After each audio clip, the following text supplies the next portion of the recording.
Just before we continue, I'd just like to give a massive thank you to all of our guest speakers who came here to speak today. Our last speaker today is our own Laura Kate Dale, whose pronouns are she, her.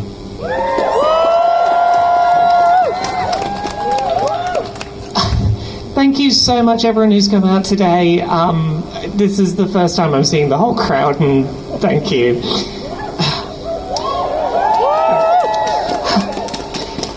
Once upon a time, the BBC loved to hear what I had to say.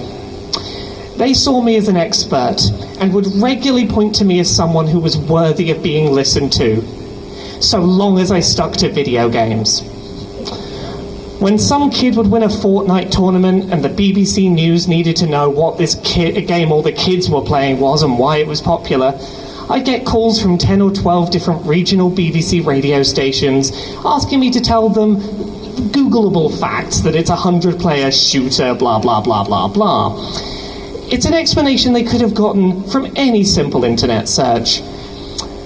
But they got me back again and again to share it, because they saw me as an expert whose opinion was important to hear. The same has happened for years for me. Maybe it's Fortnite, maybe it's Doki Doki Literature Club and they want someone to explain about why it looks cute but it's horror. I've been in this very building many times. I sat in this building to talk about Doki Doki Literature Club. I've talked about so many video games in there. I've sat in their bright TV studios justifying the existence of various forms of media because I was an expert they wanted to hear from. I was seen as well-spoken, knowledgeable and worthy of hearing from without any need for balance. They didn't need someone who hated video games to be placed opposite me because they knew as an expert my opinion could stand without counterbalance. They didn't feel the need to turn my opinion on video games into a debate. For years I existed on a little piece of paper or a virtual database somewhere in the BBC. Anytime a new video game console came out or a game was expected to be the fastest selling ever or something like that, I'd get calls asking me to tell the BBC what I knew, because I had the experience and the expertise needed to debunk misunderstandings and share an account of things as they were. The one time I mentioned being trans in a pre-recorded BBC radio interview, it was edited out and did not make it to air. Once upon a time, the BBC decided to parade me around like a light-hearted good news story, while desperately trying to erase my transness from that narrative. Back in August of last year, my wife and I made UK news for getting married on a train together. Funnily enough, a few days after the last one of these protests we did. I'm autistic and I love trains, and we won a competition to get married on a moving train together. Wedding dress provided, meals, free booze, beautiful, wonderful day. Our wedding made UK news because the train company that ran the competition did so for free promotion. I get it, it makes sense. I bring this all up because the press release about my wedding talked about a lot of very specific things. It talked about my being autistic and my love of trains. It talked about how me and my wife had taken that particular train journey together early in our relationship. But it also spoke about why it had taken us so long to get around to getting married after we got engaged. Myself and my wife are both trans women, and factors such as waiting on the results of GRA consultation reform, the lack of change that came from the consultation, the time-consuming bureaucratic process of trying to navigate the gender recognition process, and more, were a big part of our story and part of that press release. We couldn't get married as wife and wife sooner than we did because the UK forces trans people to jump through expensive, time-consuming, dehumanising hoops, changing their birth certificate just to get married under the title and gender they've lived as for years. It's a big part of why we won the competition. They wanted to treat us to a wedding we'd been fighting for. How does this relate to the BBC? Well, when the BBC got their hands on the press release and started parading our wedding around as a feel-good news story, they regurgitated much of that press release word for word, paragraph for paragraph. Every TV and radio channel on the BBC that covered it, as well as their online news article, covered every aspect of our story. The one exception, which came up time and time again, was our being trans. That was conveniently left out of our story more often than not. We had few radio interviews where we mentioned it ourselves, but without our intervention, the BBC was happy to leave that out of our story. They were plenty happy to talk about the cute, happy train lesbians having their unique, cute wedding. They didn't want to frame us as two happy, loving, cute, feel-good trans women. I cannot prove that this was malicious or deliberate or coordinated, but I sure couldn't shake my suspicions about how it all played out. Once upon a time, the BBC really didn't want to hear what I had to say. Despite more than 50 BBC appearances over the span of 3 years, the BBC no longer reaches out to me as an expert to talk about video games. I am honestly not surprised.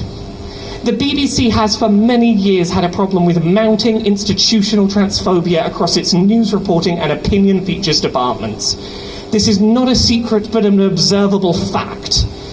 From their increasing platforming of anti-trans activists and hate groups as unbiased sources, to their behind-the-scenes rule that trans people cannot appear without anti-trans balance, their spouting of misinformation about the trans community, to their growing unwillingness to correct even basic misgendering in quotes they publish.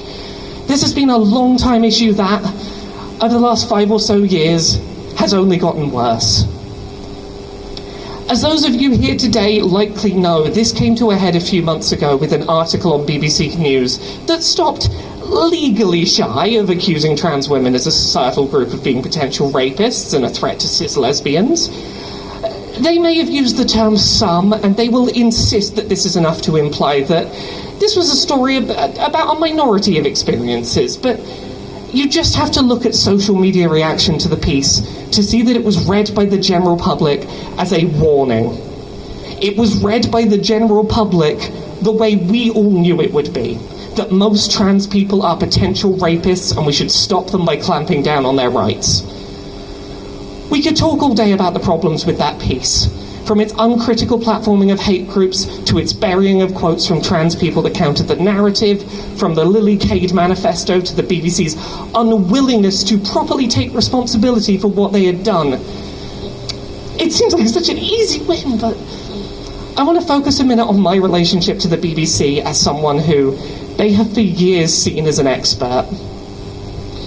I, along with the rest of Trans Activism UK, wrote an open letter to the BBC signed by over 20,000 people within just a few days, explaining in depth, in our expert opinion, along with those of the team, every problem we saw in this mess of an article. The letter grew to the point where BBC News had to write a story about the open letter. They did not reach out to the letter's writers for comment, and we know they could have done. The BBC knows how to contact me. They've done it when they want quotes about the Pokemon series turning 25 years old. They know how to call me when they want to know if Call of Duty Warzone's popular with the kids. When I'm having a cute feel-good wedding with my wife, they know how to contact me. But apparently when I write an open letter criticising them for rampant transphobia, suddenly they don't have any interest or ability in seeing what I have to say. I'm sorry.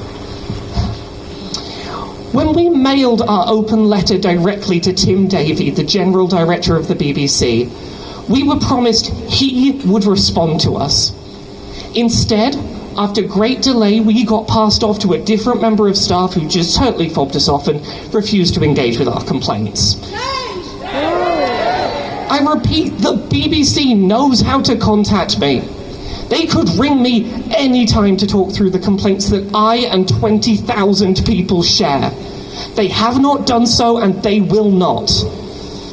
I cannot prove the BBC stopped asking me about video games because of the open letter. Maybe it's just a coincidence. But just in case it's a coincidence, let me be clear today about how I feel about the BBC. I have no interest in ever explaining video games on your TV shows or radio broadcasts until you get your act together on trans coverage. I do not care if you offer me money. I do not care what you offer me. Unless you are calling to talk about the trans community with me not used as half of a four-balanced debate, and let's say for good measure you bring out Tim Davie to come on and issue a proper apology, unless that's what we're doing, I have no interest in ever returning to talk about meaningless video game bullshit for you. I used to be proud beyond belief when the BBC saw me as an expert worthy of their airtime. Today, if asked to talk about video games for you, I will tell you to go fuck yourselves. If you don't consider me an expert when I'm talking about my own lived experience and how it feels to be presented as a potential predator by your shitty low-effort attempts at journalism, then I don't want anything to do with you, BBC. Once upon a time, the BBC loved to hear what I had to say. Now they're going to hear what I have to say whether they want to or not, even if I have to come uninvited and shout it outside their door. Thank you.